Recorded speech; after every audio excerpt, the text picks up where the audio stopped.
Penertiban pedagang kaki lima di Pasar Unit 2 Banjar Agung, Kabupaten Tulang Bawang, Lampung diwarnai kericuhan. Sejumlah pedagang mengamuk hingga nyaris adu jotos saat diimbau masuk ke dalam area pasar.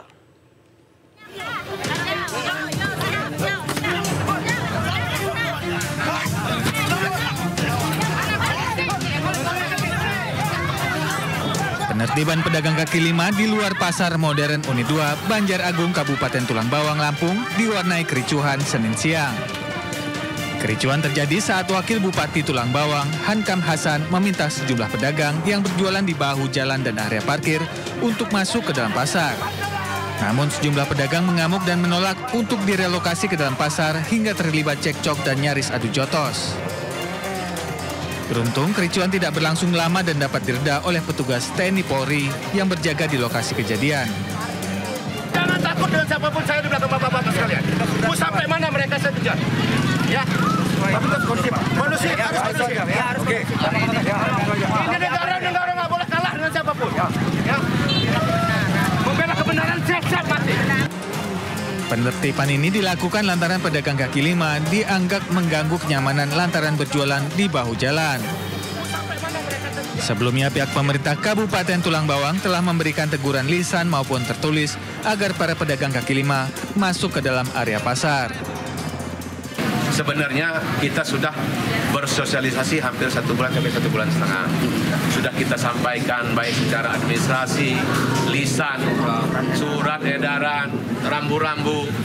Sebenarnya mereka sudah sepakat mau masuk ke dalam. Tapi ternyata mereka mungkin mencoba-coba lah. Emang nggak semuanya nurut, tapi biasalah manusiawi, ada yang mencoba-coba. Tapi alhamdulillah, insya Allah ke depan mulai dari hari ini sampai besok dan seterusnya tidak ada lagi yang berada di luar. Dan itu kan kita jaga. Penertiban ini akan terus dilakukan untuk menjaga ketertiban dan kenyamanan di kawasan Pasar Unit 2. Dari Tulang Bawang, Lampung, Ahmad Lutfi, iNews melaporkan. Seorang WNA asal Afrika mengamuk di pusat perbelanjaan di kawasan Kalibata City, Pancoran, Jakarta Selatan. Selain mengamuk, WNA tersebut juga berusaha mengakhiri nyawanya dan kedua anaknya.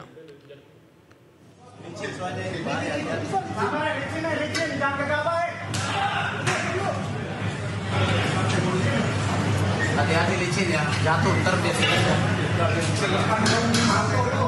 Video amatir warga merekam aksi seorang WNA asal Afrika yang mengamuk di pusat perbelanjaan apartemen kawasan Kalibata, Pancoran, Jakarta Selatan.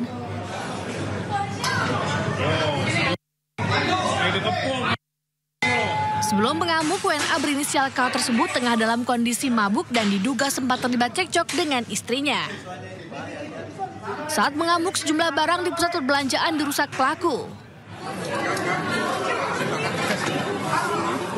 Petugas keamanan apartemen dan polisi yang berusaha mengamankan pelaku sempat kesulitan karena pelaku menyiram dirinya dengan minyak goreng yang diambil dari pusat perbelanjaan.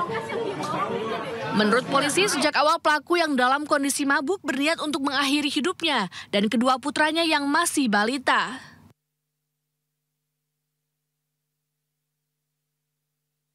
Informasinya pertama mbak senjata tajam. Namun begitu saya tanya ke istrinya, senjatanya udah siap. Nah, setelah itu kita diajak komunikasi dengan bahasa dia, ada penerjemah mengerti dengan posisi gendong dua anak, yang kurang lebih anak pertama umur 3 tahun, yang kedua 2 tahun, laki-laki. Saat ini pelaku dibawa ke Rumah Sakit Polri Kramat Jati untuk mendapatkan penanganan medis. Sementara sang istri dan kedua anaknya diamankan di Polsek Pancoran untuk sementara waktu. Dari Jakarta, Helmi Sejang Bakti, iNews melaporkan. Sekelompok penagih utang alias debt collector mengeroyok seorang wanita dan merusak mobilnya di halaman kantor Polsek Bukit Raya Pekanbaru. Ironisnya, para polisi di kantor Polsek tersebut tidak bisa berbuat banyak menyaksikan pengeroyokan dan juga perusakan itu. Aksi belasan anggota debt collector yang melakukan pengerusakan dan penganiayaan di halaman kantor Polsek Bukit Raya Pekanbaru ini viral di media sosial. Para anggota debt collector dengan brutal melakukan penyerangan dan perusakan mobil dengan pelemparan batu dan balok kayu. Tidak hanya itu, para pelaku mengeroyok seorang wanita yang juga berprofesi sebagai debt collector. Sehari setelah kejadian, polisi berhasil menangkap 4 orang pelaku, sementara 7 orang anggota debt collector lainnya masih dalam pengejaran polisi. Diketahui peristiwa itu dipicu dari cekcok antara debt collector. Korban yang merasa terancam melarikan mobilnya ke Polsek Bukit Raya, namun sampai di halaman Polsek, sekelompok debt collector tersebut menyerang dan merusak mobil korban. Terjadi cekcok di Puraya sesama debt collector yang saat itu ingin melakukan penarikan terhadap kendaraan. Kemudian sempat cekcok, kemudian keributan dan kemudian diselesaikan. Dari para pelaku, polisi mengamankan barang bukti yang digunakan para pelaku untuk melakukan perusakan mobil serta penganiayaan. Saat ini keempat pelaku ditahan di Polda Riau dan 7 pelaku lainnya masih dalam pengejaran polisi. Dari Pekanbaru Riau, Indra Yose Rizal, iNews melaporkan. Pemirsa, dunia kedokteran sedang tidak baik-baik saja. Belum selesai kasus pemerkosaan dan asusila, insiden perundungan hingga penganiayaan dokter PPDS kembali mencuat. Seorang dokter PPDS Unsri di Rumah Sakit Muhammad Hussein Palembang dianiaya oleh konsulennya hingga pendarahan.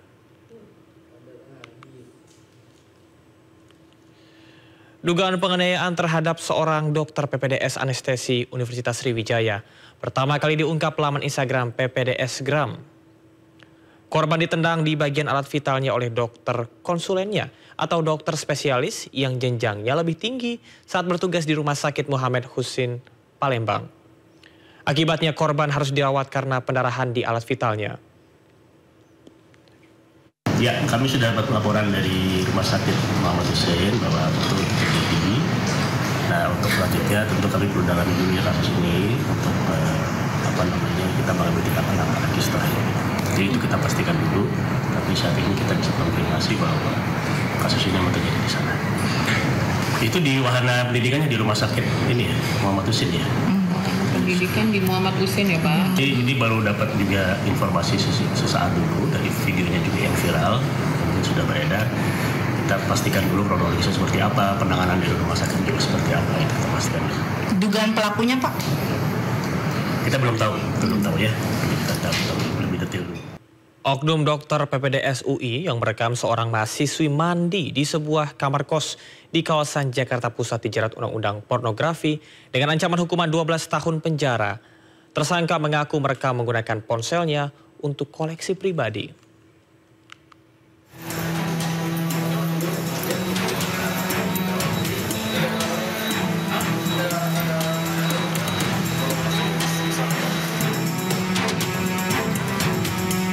Muhammad Azwindar Eka Satria, oknum dokter PPDS yang terpergok merekam seorang mahasiswi yang sedang mandi di sebuah kamar kos di kawasan Jakarta Pusat dijerat Undang-Undang Pornografi dengan ancaman hukuman 12 tahun penjara.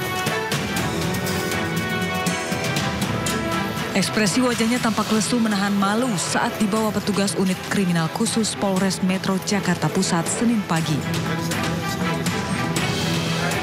Polisi telah memeriksa pelaku dan 4 orang saksi, termasuk korban. Pelaku mengaku sengaja mengintip melalui ventilasi udara kamar mandi korban dan kemudian merekamnya hanya untuk konsumsi pribadi. Hasil dari pemeriksaan terhadap pelaku, mengaku iseng karena mendengar seseorang yang sedang mandi, sehingga pelaku berniat untuk melakukan merekam terhadap korban yang sedang mandi. Terkait dengan video yang telah dibuat, itu hanya untuk keterangan dari pelaku hanya untuk konsumsi sendiri, tidak untuk dijual ataupun disebarkan ke orang lain. Akibat perbuatannya, pelaku dijerat pasal 29 Undang-Undang Nomor 44 Tahun 2008 tentang pornografi dengan ancaman hukuman 12 tahun penjara. Dari Jakarta, Rani Sanjaya, iNews melaporkan.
Palme. Buona settimana santa. Viva Papa Francesco!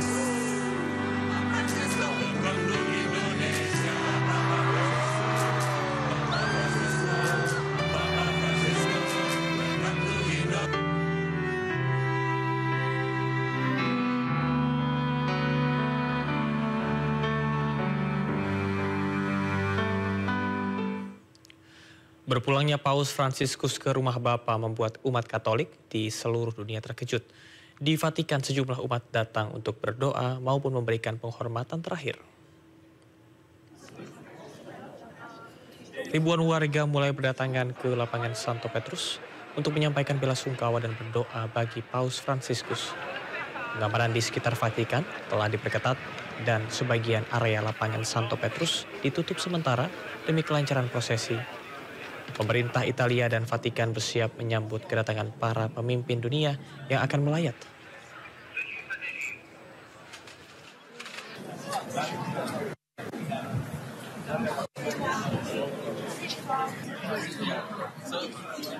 Paus Fransiskus meninggal dunia di usia 88 tahun. Pemimpin tertinggi umat Katolik dunia itu dinyatakan wafat pada pukul 7:35 waktu setempat. Dan berikut adalah keterangan lengkap dari pihak Vatikan. Carissimi fratelli e sorelle, con profondo dolore devo annunciare la morte del nostro Santo Padre Francesco. Alle ore 7:35 di questa mattina, il Vescovo di Roma Francesco è tornato alla casa del Padre. La sua vita tutta intera è stata dedicata al servizio del Signore e della sua Chiesa. Ci ha insegnato a vivere i valori del Vangelo con fedeltà, coraggio e amore universale, in modo particolare a favore dei più poveri ed emarginati. Con immensa gratitudine per il suo esempio di vero discepolo del Signore Gesù, raccomandiamo l'anima del Papa Francesco all'infinito amore misericordioso di Dio uno e trino. Grazie. Para turis dan pelayat berkumpul bersama di lapangan Santo Petrus, Vatikan setelah mendengar kabar wafatnya Paus Fransiskus. Kerumunan orang di lapangan Santo Petrus, Vatikan memberikan penghormatan terakhir dengan mendaraskan doa. Paus Fransiskus meninggal di kediamannya di Casa Santa Marta, Vatikan setelah sebelumnya sempat hadir saat misa Paskah Minggu waktu setempat. Mendiang Paus Fransiskus adalah pemimpin Gereja Katolik Roma pertama yang berasal dari Amerika Latin. Paus Fransiskus adalah paus tertua kedua yang meninggal di usia 88 tahun. Tidak jauh dari berbeda dari Paus Leo ke-13 yang meninggal pada usia 93 tahun.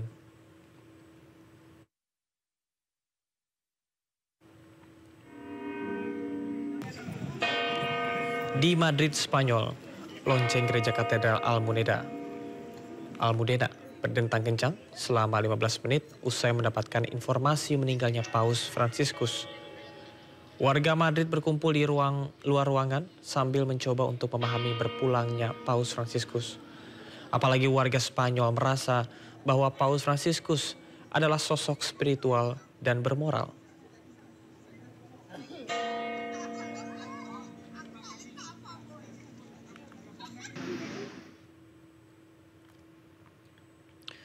Duka juga menyelimuti umat Katolik di Buenos Aires, Argentina, yang merupakan kampung halaman dari mendiang Paus Fransiskus.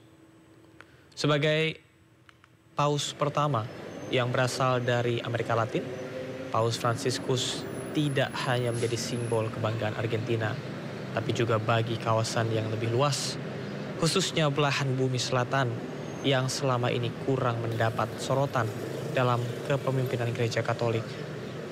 Untuk menghormati berpulangnya Paus Fransiskus, pemerintah Argentina menetapkan masa 7 hari berkabung.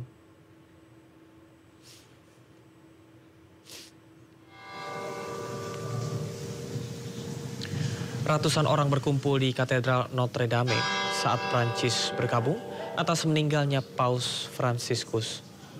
Penduduk setempat dan turis berjalan di luar Notre Dame setelah misa dan ikut mendengarkan lonceng gereja yang berdentang sebanyak 88 kali guna menghormati meninggalnya Paus yang berusia 88 tahun. Gereja Notre Dame di Paris mengadakan 2 misa pada hari Senin setelah Vatikan mengkonfirmasi wafatnya Paus Fransiskus.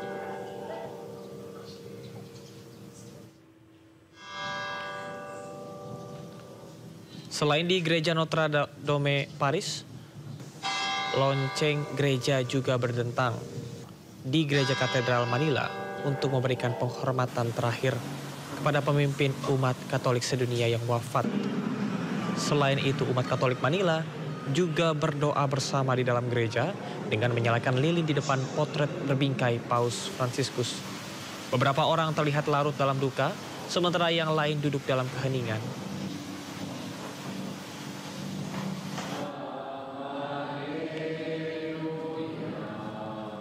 Sementara itu, komunitas Kristiani di Gaza, Palestina, menggelar doa bersama atas meninggalnya Paus Fransiskus di Gereja Holy Family.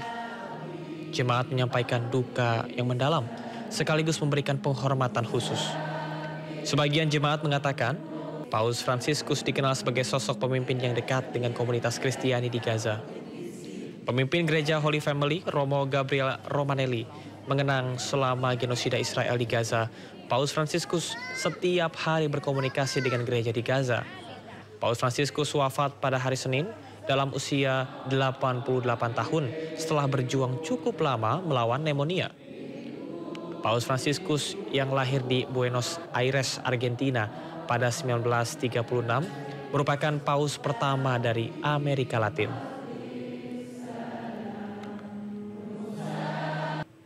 Pemirsa, sebelum menghembuskan nafas terakhir, pemimpin Gereja Katolik sedunia Paus Fransiskus muncul untuk menyapa umat Katolik yang hadir dalam misa Paskah di lapangan Santo Petrus, Vatikan minggu kemarin. Dalam pesan Paskahnya, Paus memohon pemimpin di dunia untuk segera mengakhiri konflik Palestina dan Israel.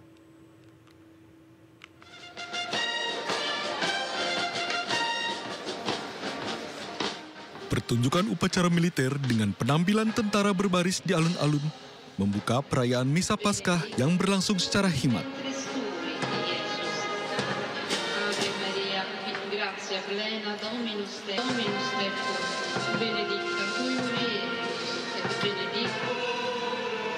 Satu persatu uskup dan imam memasuki halaman utama lapangan Santo Petrus yang telah dipenuhi umat Katolik. Misa Paskah tahun ini dipimpin oleh Kardinal Angelo Comastri.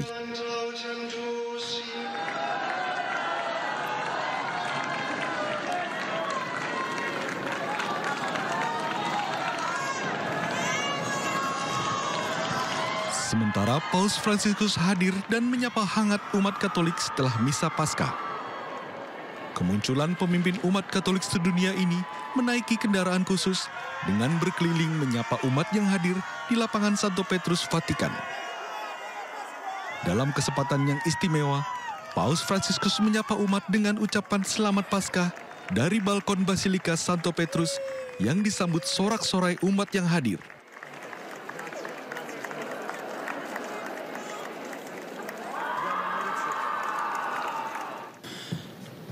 Cari fratelli e sorelle, buona Pasqua.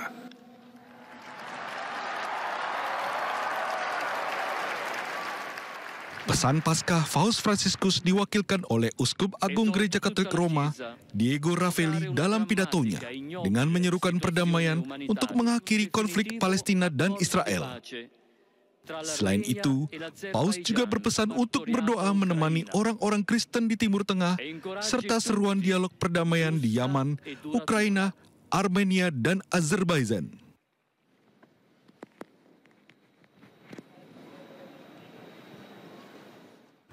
Presiden Prabowo Subianto berduka atas wafatnya pemimpin tertinggi Gereja Katolik sekaligus Kepala Negara Vatikan, Paus Fransiskus. Menurut Prabowo, dunia kini kehilangan salah seorang sosok panutan perdamaian dan persaudaraan. Bismillahirrahmanirrahim. Assalamualaikum warahmatullahi wabarakatuh. Shalom Salve. Om Swastiastu. Namo Buddhaya. Salam kebajikan. Saudara-saudara sebangsa dan setanah air. Dengan rasa duka yang mendalam, saya menerima kabar mangkatnya Sri Paus Fransiskus. Dunia kembali kehilangan sosok panutan yang memiliki komitmen besar terhadap perdamaian, kemanusiaan, dan persaudaraan. Kunjungan Sri Paus Fransiskus ke Jakarta tahun lalu telah memberi kesan yang mendalam, tidak hanya di kalangan umat Katolik, namun di hati seluruh rakyat Indonesia. Pesan kesederhanaan, pluralisme, keberpihakan kepada orang miskin, dan kepedulian Sri Paus terhadap sesama akan selalu menjadi teladan bagi kita semua. Selamat jalan Sri Paus. Pesanmu untuk menjaga kemanusiaan dan perdamaian akan selalu membekas di hati kita. Wassalamualaikum warahmatullahi wabarakatuh. Shalom. Salve. Om Santi Santi Santi Om. Namo Buddhaya. Salam kebajikan. Terima kasih. Sementara itu, Menteri Agama Nasaruddin Umar juga menyampaikan duka yang mendalam atas wafatnya pemimpin tertinggi umat Katolik Paus Fransiskus. Menteri Agama menyebut jasa dan persahabatan Paus kepada Indonesia tidak akan terlupakan. Assalamualaikum warahmatullahi wabarakatuh. Salam sejahtera untuk kita semuanya. Salam, Om Swastiastu, Namo Buddhaya, salam kebajikan. Saya Nasaruddin Umar, Menteri Agama Republik Indonesia, juga Imam Besar Masjid Istiqlal Jakarta, mengucapkan duka yang sedalam-dalamnya atas wafatnya Yang Mulia Paus Fransiskus.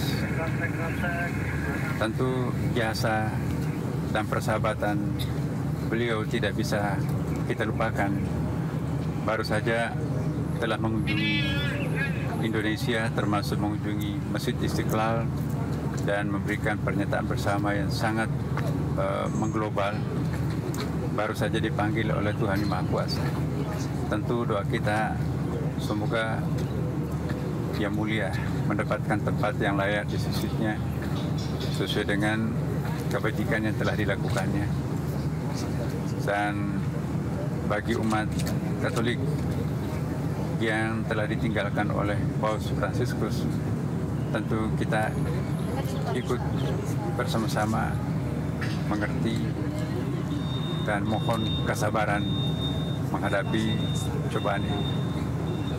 Dan kita ingin semoga kerjasama kita Indonesia dengan Vatikan, kerjasama dengan semua pihak umat beragama, kita melanjutkan wasiat-wasiat yang telah dirintis oleh Yang Mulia dapat kita tindak lanjuti sebagaimana yang telah disepakati sebelum-sebelumnya.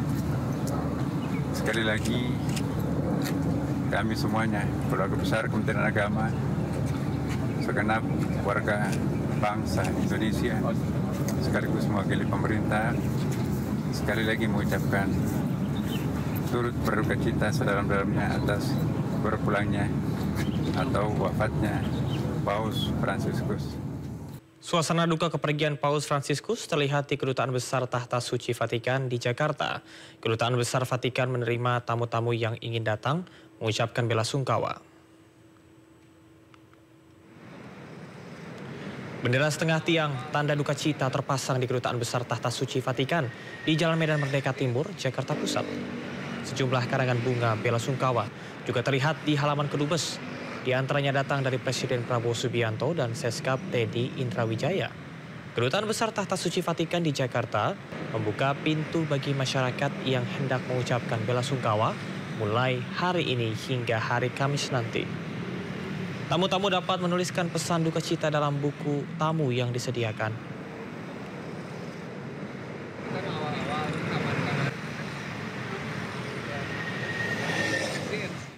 Dan langsung saja pemirsa, untuk mengetahui bagaimana situasi terkini di kantor Kedutaan Besar Vatikan, kita telah terhubung dengan rekan Irfan Hardiansyah di sana.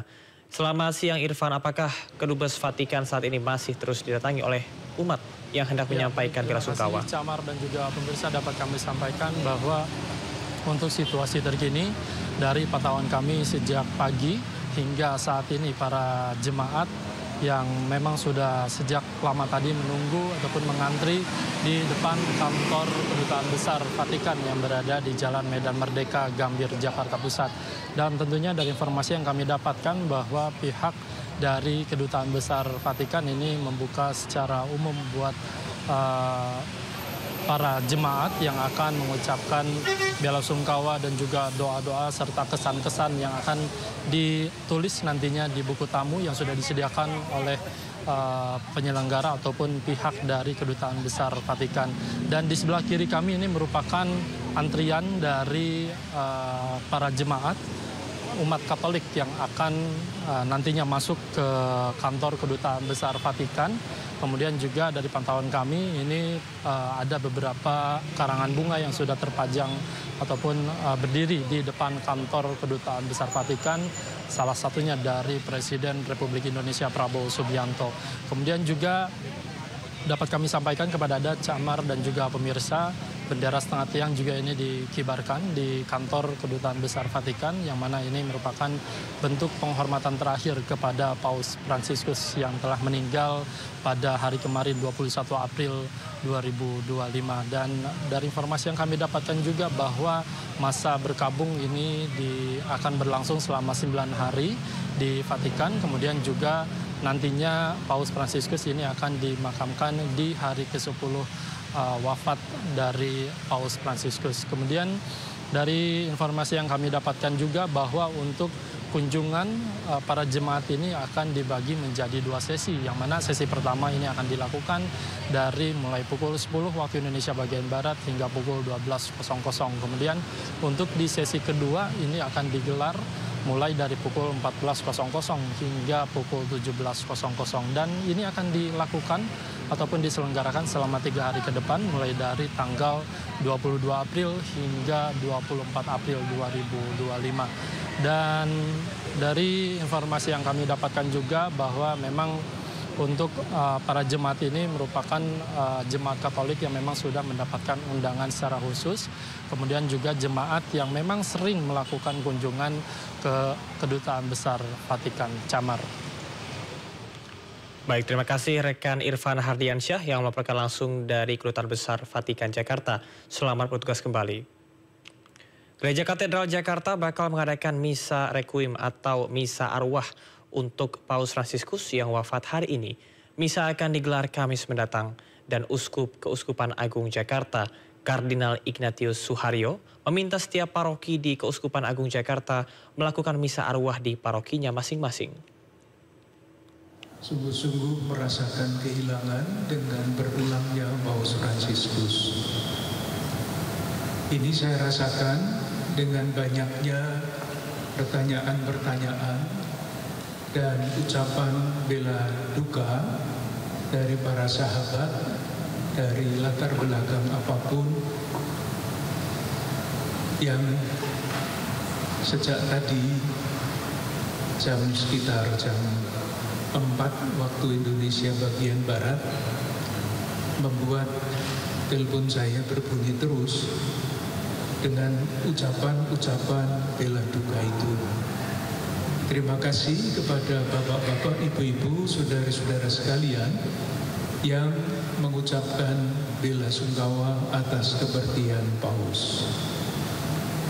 Saya sendiri menerima pernyataan resmi dari Vatikan melalui yang disebut Dewan Para Kardinal di Vatikan.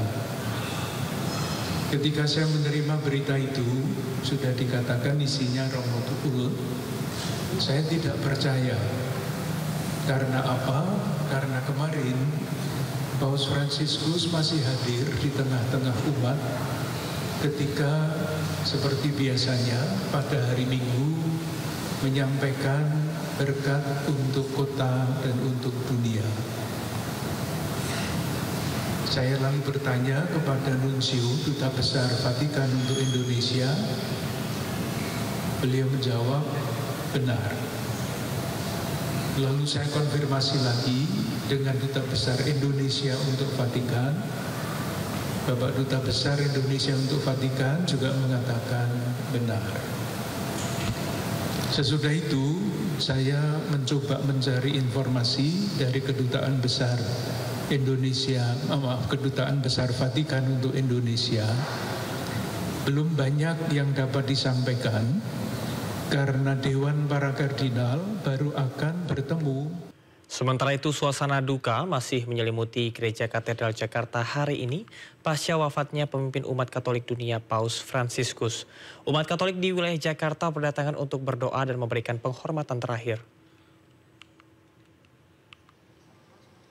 Sebagai bentuk penghormatan terakhir, pihak Gereja Katedral menghiasi area altar dengan foto Paus Fransiskus. Umat Katolik yang datang memanjatkan doa secara langsung atas wafatnya pemimpin umat Katolik dunia, Paus Fransiskus. Gereja Katedral Jakarta juga akan menggelar misa arwah pada Kamis 24 April 2025 mendatang.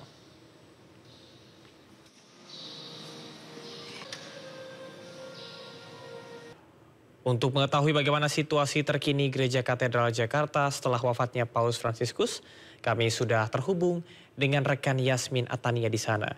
Yasmin, apakah ada aktivitas khusus di Gereja Katedral saat ini?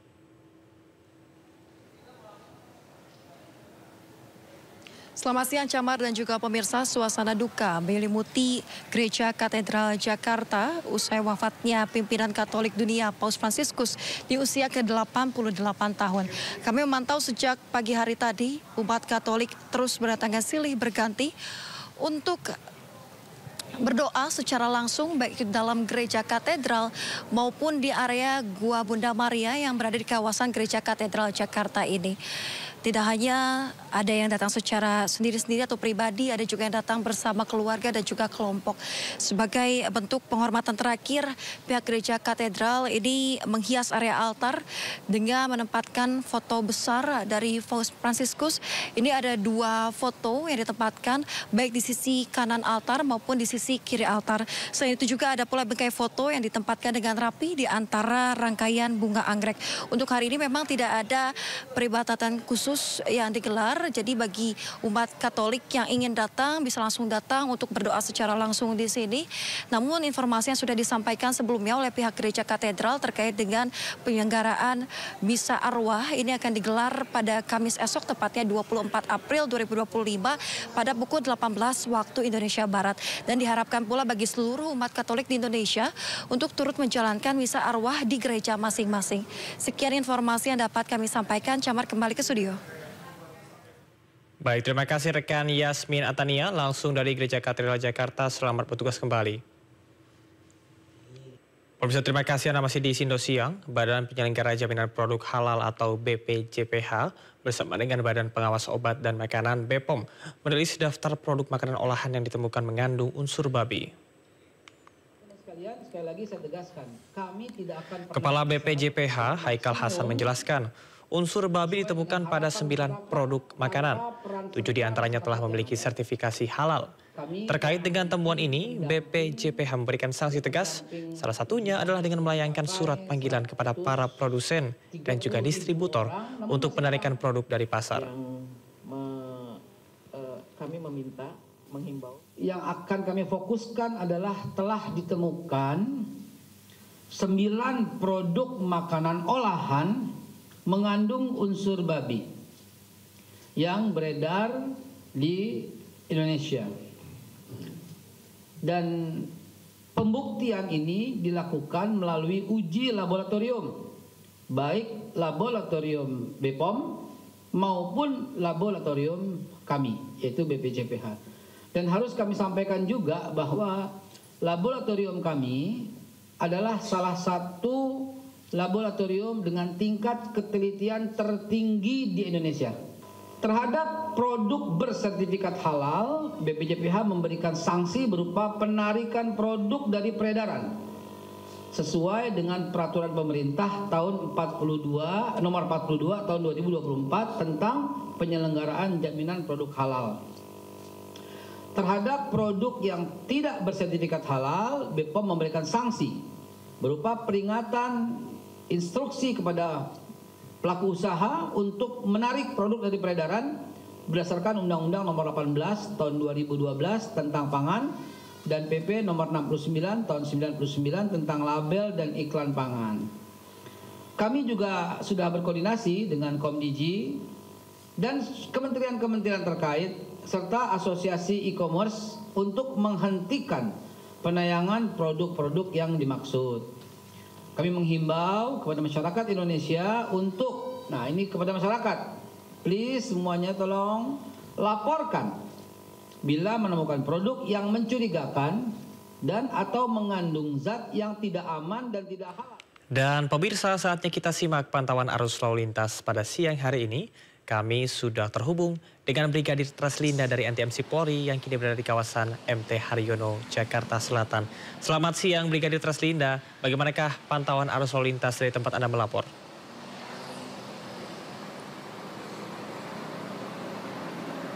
Ya baik, terima kasih Camar dan pemirsa. Pada siang hari ini arus lalu lintas dari Cawang yang akan mengarah ke Pancoran melintasi di kawasan MT Haryono ini dalam keadaan ramai lancar. Dominasi kendaraan juga didominasi dengan kendaraan roda 2 dan roda 4 seperti yang Anda saksikan di layar kaca Anda saat ini. Kemudian kepadatan kendaraan juga terjadi di ruas tol Cawang yang akan mengarah ke Semanggi, di mana memang sedikit mengalami perlambatan kecepatan dan juga terjadi peningkatan jumlah kendaraan di ruas tol Cawang Semanggi. Untuk itu kami harapkan Anda tidak menggunakan bahu jalan sebagai jalur Anda, karena memang bahu jalan diperuntukkan bagi kendaraan darurat saja. Kemudian jaga batas kecepatan kendaraan Anda dan juga jaga jarak aman kendaraan Anda dengan kendaraan lainnya. Hal ini untuk memberi jarak sehingga apabila terjadi kecelakaan di depan Anda dapat menghindarinya. Kemudian di jalur Pancoran yang akan mengarah ke arah Cawang pada siang hari ini juga dalam keadaan ramai dan lancar. Dominasi kendaraan juga didominasi dengan kendaraan angkutan barang, kemudian bus Transjakarta. Tentunya bagi pengendara roda 2 tidak bosan-bosannya kami menghimbau bagi Anda untuk tidak menggunakan jalur Transjakarta sebagai jalur Anda. Kemudian juga kendaraan angkutan barang juga kami harapkan Anda tidak menggunakan jalur Transjakarta sebagai jalur Anda, sehingga hal ini juga tidak menghambat jalannya arus lalu lintas pada ruas Transjakarta. Kemudian kami juga menginformasikan kawasan MT Haryono ini merupakan kawasan tertib berlalu lintas, di mana di kawasan ini juga terdapat kamera etle. Untuk itu bagi pengguna jalan tentunya Anda untuk selalu mematuhi aturan dalam berlalu lintas dengan selalu menjaga jarak aman serta batas kecepatan kendaraan Anda, serta ikutilah rambu lalu lintas dan marka jalan yang ada. Dan bagi Anda yang akan beraktivitas, periksa kembali kelengkapan kendaraan Anda, pastinya dalam keadaan layak jalan, Anda sendiri dalam keadaan sehat. Kemudian bagi pengendara roda 2 maupun pengemudi kendaraan roda 4, kami harapkan Anda tidak menggunakan handphone saat berkendara, karena hal ini dapat mengganggu konsentrasi dalam berkendara yang dapat menyebabkan kecelakaan lalu lintas. Bagi Anda yang akan mengupdate informasi seputar arus lalu lintas terkini, kami siap melayani Anda di 1500669 ataupun melalui SMS center kami di 9119. Camar, kembali ke Anda di studio, silakan. Baik, terima kasih Brigadir Treslinda atas laporannya dari kawasan MT Haryono, Jakarta Selatan. Selamat bertugas kembali dan salam presisi. Kerajaan Saudi Arabia akhirnya mengabulkan kuota haji Indonesia untuk usia di atas 90 tahun. Tidak hanya itu, Menteri Agama Nasaruddin Umar juga sukses melakukan pendekatan agar jemaah haji Indonesia dapat lokasi di Mina yang dekat dengan Jamarot. Menteri Agama Nasaruddin Umar menceritakan pendekatan dan lobi yang dilakukan ke Kerajaan Arab Saudi untuk kuota haji usia di atas 90 tahun. Nasaruddin mengatakan kebijakan Arab Saudi sebelumnya hanya memperbolehkan maksimal usia 70 tahun untuk berhaji. Nasaruddin mengatakan pendekatan yang disampaikan ke pemerintah Arab Saudi adalah soal istiadat jemaah, bukan dari aspek umur. Menak mengungkapkan pendekatan itu berhasil dan kuota haji usia di atas 90 tahun pun dikabulkan untuk Indonesia. Jadi kebijakan Saudi Arabia hanya 7% yang diberikan hak orang yang berumur 70 tahun. Sedangkan orang yang 90 tahun ke atas sudah nggak bisa lagi menunaikan ibadah haji. Kenapa? Karena faktor umur. Lobby dan pendekatan yang kita lakukan, ya, maka saya langsung menemui Menteri Haji dan juga Menteri Kesehatan, akhirnya dikabulkan khusus untuk Indonesia, ya. Maka yang kita tekankan adalah isti'anahnya, bukan istita'ahnya, bukan dari aspek-aspek umurnya. Alhamdulillah juga dipenuhi. Menak menambahkan lobby juga dilakukan agar jemaah Indonesia bisa mendiami tenda Mina yang dekat dengan Jamrat. Menak menyebut lobby itu berhasil dan dikabulkan pemerintah Arab Saudi.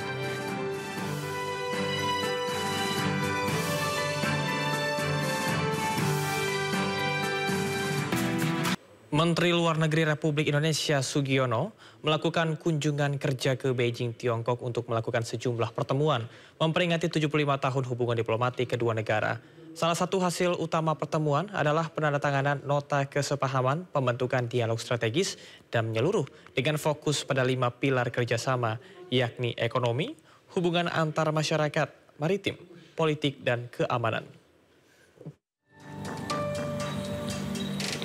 Menteri Luar Negeri Republik Indonesia Sugiono melakukan kunjungan kerja ke Beijing, Tiongkok untuk melakukan sejumlah pertemuan memperingati 75 tahun hubungan diplomatik kedua negara. Salah satu agenda utamanya adalah pertemuan 2+2 bersama Menteri Pertahanan Syafri Samsudin dengan Menlu Tiongkok Wang Yi serta Menhan Tiongkok Dong Jun. Ini merupakan format dialog 2+2 pertama yang diadakan Indonesia dan Tiongkok. Fokus pembahasan adalah kerjasama politik, pertahanan, keamanan, serta isu-isu kawasan dan global yang menjadi kepentingan bersama. Inaugural 2+2 dialogue marked a strategic as well as historical milestone in our bilateral relations, and especially it becomes more important as we celebrate and commemorate the 75th anniversary of our diplomatic ties. Salah satu hasil utama pertemuan adalah penandatanganan nota kesepahaman pembentukan dialog strategis dan menyeluruh dengan fokus pada 5 pilar kerjasama, yakni ekonomi, hubungan antar masyarakat, maritim, politik, dan keamanan. Sejumlah media Tiongkok melaporkan keinginan Tiongkok untuk mengimpor lebih banyak barang dari Indonesia terkait perang tarif dengan Amerika Serikat. Kebijakan Presiden Amerika Serikat Donald Trump mengguncang perekonomian dunia. Harga emas logam mulia kian menjulang, menembus harga psikologis 2 juta rupiah per gram dalam harga pembukaan pagi hari ini. Dalam laman resmi butik emas Antam, harga pembukaan emas logam mulia Antam menembus angka 2 juta rupiah, yakni pada 2.616.000 rupiah per gram, naik 36.000 rupiah dari harga pembukaan kemarin pada 1.980.000 rupiah per gram. Kenaikan harga emas didorong oleh harga emas internasional yang masih dipengaruhi oleh ketidakpastian ekonomi global.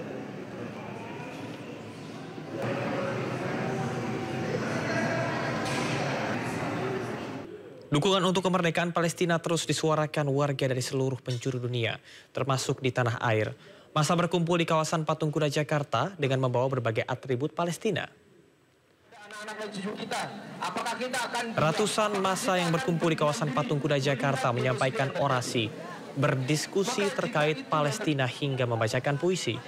Massa menyuarakan pemberhentian genosid dan di Gaza dan menekan pemerintah agar terus melakukan upaya diplomasi dan advokasi sampai Palestina merdeka. Massa juga mengaku jika aksi bela Palestina akan terus dilakukan agar masyarakat bisa melihat bahwa suara dan dukungan untuk Palestina masih ada. Oke Mas Zaki, mungkin halnya kasus Bosnia ya, pelaku genosida terhadap. Aksi bela Palestina kembali digelar hari ini di depan kantor Kedutaan Besar Amerika Serikat. Dan untuk mengetahui situasi terkini aksi bela Palestina, kita sudah terhubung dengan rekan Wenda Nura di sana. Wenda, apakah aksi bela Palestina sudah berlangsung saat ini? Yang sebenarnya harga barangnya, harga tasnya. Ya, selamat siang Camar dan juga pemirsa. Sebelumnya saya izin koreksi sebentar Camar, bahwa aksi bela Palestina yang digelar pada hari ini ada di sekitar kawasan Patung Kuda, Monas, Jakarta Pusat. Dan aksi ini sudah dimulai sekitar pukul 10 pagi hari tadi, dan memang saat ini sudah diramaikan oleh sekitar 100 hingga 200 massa yang ikut turun untuk menggelar aksi damai bela Palestina ini. Dan aksi ini berupa ada orasi publik dan juga ada diskusi terbuka yang kalau tadi kami lihat memang diskusi terbuka ini dipimpin oleh beberapa narsum dari berbagai elemen masyarakat. Dan tentunya aksi damai bela Palestina ini sebagai bentuk solidaritas terhadap rakyat Palestina yang mana hingga saat ini masih mengalami penjajahan dan kekerasan kemanusiaan. Dan kalau kami melihat di sini memang para massa aksi yang turun langsung ke kawasan Patung Kuda, Monas, Jakarta Pusat ini membawa juga poster-poster yang tentunya berisikan Stop Genosid dan Free Palestine, dan juga membawa atribut seperti bendera-bendera Palestina, syal, dan juga bando dengan bendera Palestina yang tentunya ini bentuk dukungan untuk rakyat di Palestina.